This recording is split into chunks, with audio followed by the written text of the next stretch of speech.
eventually comes back to you. So you gotta be careful, baby, and look both ways before you cross my mind.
I promised myself to treat myself and visit a nearby tower. And climbing to the top, will throw myself off in an effort to make clear to whoever what it's like when you're shattered, left standing in the lurch at a church where people are saying, "My God, that's tough." She stood him up. No point in us remaining. We may as well go home. Tumben banget nih Will, pesanan kamu banyak. Habis menang lomba atau habis dapat kiriman bulanan? Enak aja. Ini murni hasil analisis finansial otak kanan aku. Coba kalian lihat sendiri nih layar laptop aku. Hijau semua. Ini merupakan transaksi dari saham dan kripto aku. Dan ini merupakan keuntungan minggu ini. Lumayan besar nih. Wih, mantap juga si Willy sekarang nih. Udah kayak investor profesional aja sekarang. Makanya uang saku itu jangan didiamkan, harus diputar secara produktif. Nih, kemarin aku masuk ke saham yang posisinya lagi uptrend. Lalu sisa modalnya aku belikan koin kripto. 2 hari langsung untung. Tenang, hari ini semua minuman kalian biar aku yang bayar. Ya, hitung-hitung cukuran kecil lah atas profit aku ini.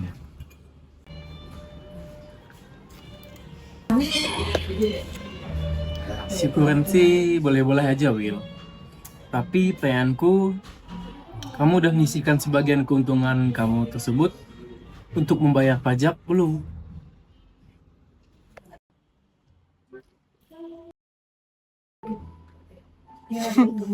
Pajak? Pajak apa maksudmu enggak? Aku kan murni cuma transaksi mandiri lewat aplikasi di HP. Lagi pula status kita kan masih mahasiswa aktif kan ya. Masa main instrumen ginian tetap dikenakan pajak juga oleh negara? Iya enggak.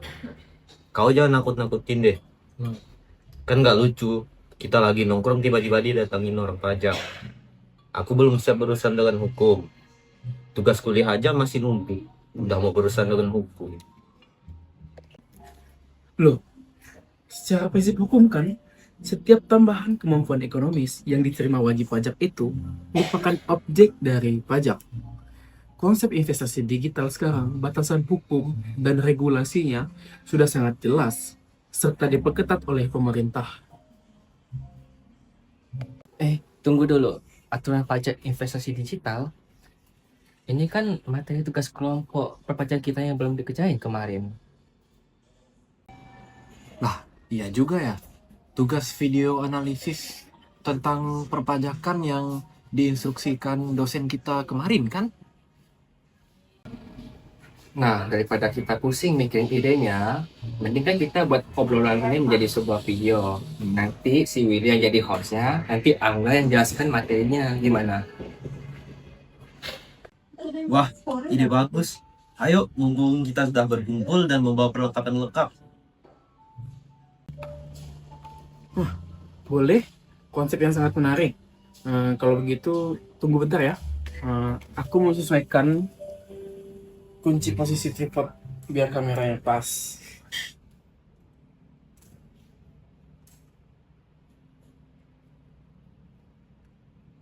Nah, sambil aku siap-siap ini, coba kalian rapikan yang di atas meja biar nggak berantakan.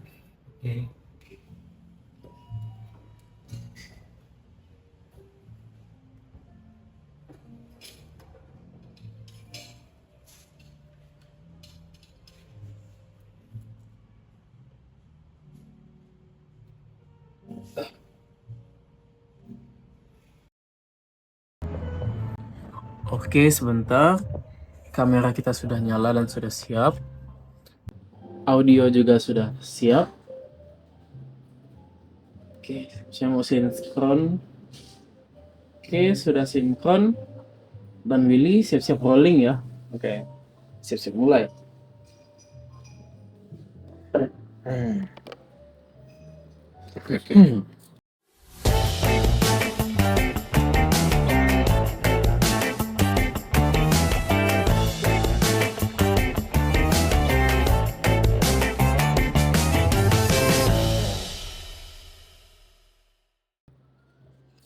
Halo semuanya, selamat datang di podcast edukasi perpajakan kelompok kami.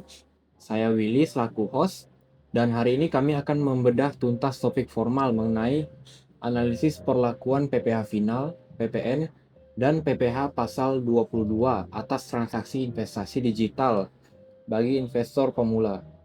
Di depan saya sudah hadir rekan sekaligus analisis perpajakan kelompok kami, Saudara Angga. Halo Angga. Halo Willy, dan halo semuanya. Halo. Senang bisa berbagi literasi perpajakan hari ini. Baik nggak? Langsung saja kita masuk ke materi pertama. Berdasarkan kebingungan kami selaku investor pemula tadi, bagaimana sebenarnya regulasi perlakuan pajak atas instrumen investasi saham di Indonesia? Kapan kita harus membayarnya? Oke, baiklah. Ini poin paling mendasar dan sangat penting. Untuk instrumen saham domestik yang diperdagangkan di Bursa Efek, perlakuan pajaknya itu mengacu pada Pasal 4 Ayat 2 huruf C Undang-Undang Pajak Penghasilan Jangto Peraturan Pemerintah Nomor 14 Tahun 1997. Berdasarkan regulasi tersebut, pajak yang dikenakan penghasilan atas transaksi saham bersifat final dengan tarif sebesar 0,1% dari jumlah bruto nilai transaksi penjualan. Tunggu dulu Ga. Aku potong sedikit ya selaku perwakilan investor awal. Mohon berikan contoh simulasinya dalam bentuk angka agar kami lebih mudah menangkap mekanismenya. Oke, baik Jun. Tentu, katakanlah kita misalkan Willy melakukan transaksi penjualan atas sahamnya dan total nilai bruto penjualannya adalah sebesar 10 juta rupiah. Kita coba perhitungkan ya, menggunakan kalkulator. Jika dia membeli 10 juta, nominal PPh final yang terhutang adalah 0,10% kali 0,1% saja. Oh, sebentar. Mungkin Angga ada sedikit salah ngomong ya tadi ya? Iya. Tadi Anda bilang itu 0,10% awalnya. Iya. Sebenarnya itu 0,1% Iya. ya? Oh ya. Saya sebenarnya mau mengatakan 10%. 10% itu jika dibagi 100 kan maka hasilnya 0,1. Oh begitu. Ya, saya mau bicara itu tapi saya lalu bilang 10. Jadi benar itu 0,1% ya. Jadi saya ulangi, 10 juta tadi, 1, 2, 3, kita kalikan 0,1%. 0,1%, yaitu hanya sebesar 10.000 rupiah saja. Oke. Nominalnya relatif kecil ya. Iya. Lalu teknis pembayarannya itu bagaimana? Apakah saya harus menyetor sendiri menggunakan kode billing ke bank atau bagaimana? Oh, ini tidak seperti pembayaran pajak-pajak seperti kita mau membayar misalkanlah pajak motor, tidak. Itu sama sekali tidak perlu, Will. Disinilah letak kemudahan sistem PPh final saham. Pemotongannya dilakukan secara otomatis oleh pihak penyelenggara bursa efek melalui perantara sekuritas atau aplikasi broker tempat kamu bertransaksi. Bertindak sebagai pemotong pajak, jadi, dana net yang masuk ke rekening dana nasabah atau RDN milikmu itu sudah bersih dan bebas dari potongan pajak lanjutan. Itu pajaknya dikenakan pada saat kamu membeli atau menjual saham itu sudah termasuk pemotongan pajak. Oh begitu ya. Penjelasannya ini sangat jernih ya untuk saham. Nah selanjutnya bagaimana dengan instrumen seperti kripto? Karena secara karakteristik aset kripto ini kan bersifat desentralisasi dan tidak memiliki wujud fisik. Jadi bagaimana? Eh, ah, Kalau untuk kripto tentunya untuk aset ini dia agak khusus ya. Perlakuannya berbeda karena negara itu mengkategorikannya sebagai komoditi atau aset tak berwujud.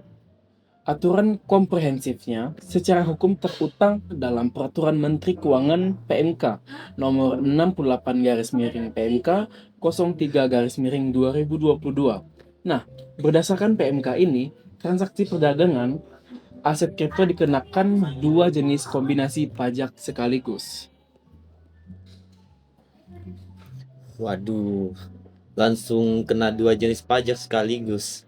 Apa saja itu persentasenya, Angga? Eh, yang pertama itu tuh dikenakan PPN atau pajak pertambahan nilai dengan tarif sebesar 0,11% dari nilai transaksi bruto. Kedua, dikenakan PPh pasal 22 bersifat final yang sebesar 0,1%. Jadi, total beban pajak per transaksi adalah 0,21%. Angga, saya mau izin konfirmasi sebentar. Setahu saya, besaran tarif 0,21% itu hanya berlaku jika kita bertransaksi melalui penyelenggara perdagangan melalui sistem elektronik atau yang singkatannya adalah PPMSE yang terdaftar resmi di Bapeti, kan? Bagaimana kalau investor pemula bertransaksi di bursa atau exchange di luar negeri yang tidak terdaftar di Indonesia? Baik, apa yang Anda pendapat atau analisis Anda itu sangat tepat, Evando. Jika bertransaksi khususnya di exchange luar negeri yang bukan merupakan agen pemotongan pajak resmi pemerintah, maka tarifnya akan naik 2 kali lipat secara otomatis. Beban PPN menjadi 0,22% dan PPh pasal 22 final menjadi 0,2%. Totalnya menjadi 0,42%. Terlebih lagi, investor harus menghitung, menyetor, dan melaporkannya secara manual. Maka bagi investor pemula, sangat direkomendasikan untuk menggunakan platform lokal yang legal agar pemotongan pajaknya berjalan otomatis oleh sistem aplikasi. Aduh, rumit sekali mendengarnya. Harus menghafal PPN, PPh final, hingga membedakan platform legal dan ilegal. Sepertinya mental pemalu seperti aku langsung ciut untuk memulai investasi di dua instrumen tersebut. Apakah ada instrumen alternatif lain yang urusan perpajakannya jauh lebih ramah bagi mahasiswa? Jangan menyerah dulu, Juni. Jika kamu ingin berinvestasi tanpa dibingungkan oleh beban potongan pajak di setiap transaksi, kamu bisa memilih instrumen yang namanya adalah reksadana, seperti pilihan portofolioku. Menarik ya. Memangnya dari sudut pandang hukum perpajakan, reksadana mendapatkan perlakuan khusus seperti apa itu, Van? Jadi berdasarkan regulasi nasional tertinggi, keuntungan yang diperoleh investor dari reksadana berupa selisih lebih nilai aktiva bersih itu dinyatakan bukan merupakan objek pajak penghasilan. Serius, Pan? Kok bisa instrumen keuangan dibebaskan penuh dari objek pajak? Jadi, aku bantu jelasin lagi ya. Secara aspek hukumnya sih, ya. Ketentuan tersebut diatur secara legal dalam Undang-Undang Nomor 7 Tahun 2021 tentang harmonisasi peraturan perpajakan UU HPP yang menjelaskan amandemen pasal 4 ayat 3 huruf I menggunakan Undang-Undang PPH. Mengapa dikecualikan?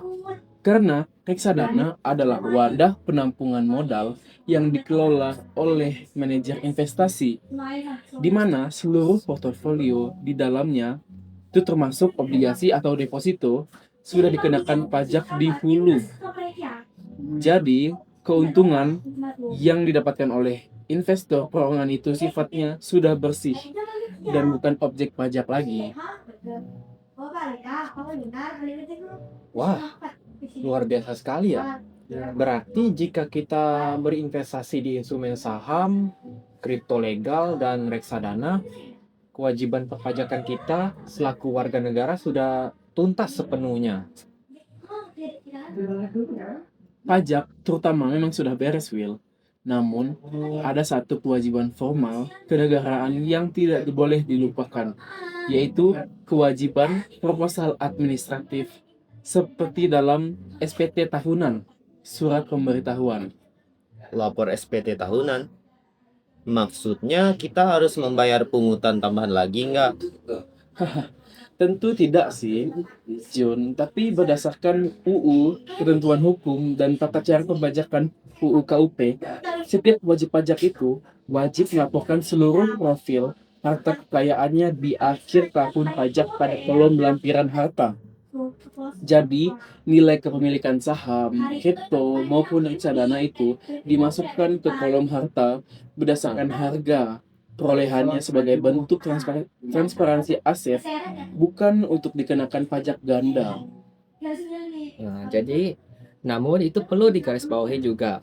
Kewajiban pelaporan SPT tahunan ini secara substansi baru melekat secara wajib hukum jika seseorang sudah memiliki nomor pokok wajib pajak atau NPWP dan akumulasi penghasilan berada di atas batasan penghasilan tidak kena pajak atau PTKP yang saat ini batasannya adalah sebesar 54 juta rupiah per tahun untuk status ranjang. Betul kan Suhu Angga? Ya, betul, tepat sekali. Saya perbaiki ya bahasa Anda ya. Itu lajang ya, Ivan. Itu agak janggal ya. Kalau lajang ya.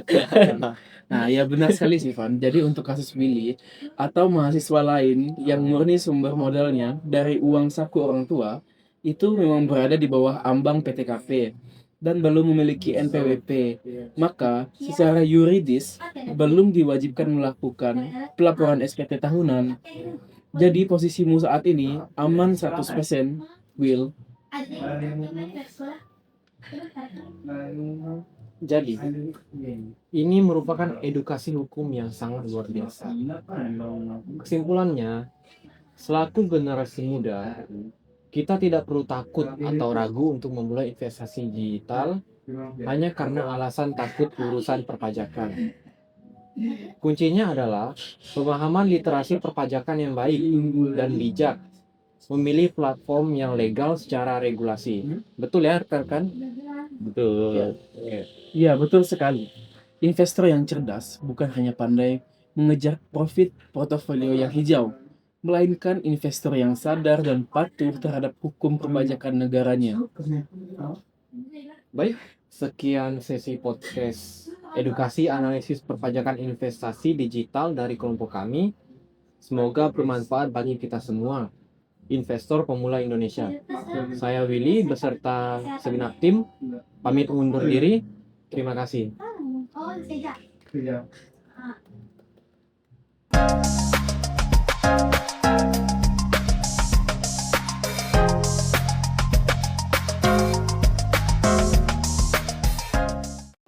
Rekaman audionya sudah disimpan kan, Willy? Oke, aman terkendali semua. Data rekaman vokal dan video klip siap diserahkan ke Angga selaku editor utama kelompok kita. Nah, karena kewajiban tugas akademik kita sudah selesai tuntas dan pikiranku juga sudah lega dari bayang-bayang denda pajak, ayo kita beres-beres tas dan langsung menuju kantin. Janjiku tadi berlaku, aku akan traktir makan spesial sekarang juga.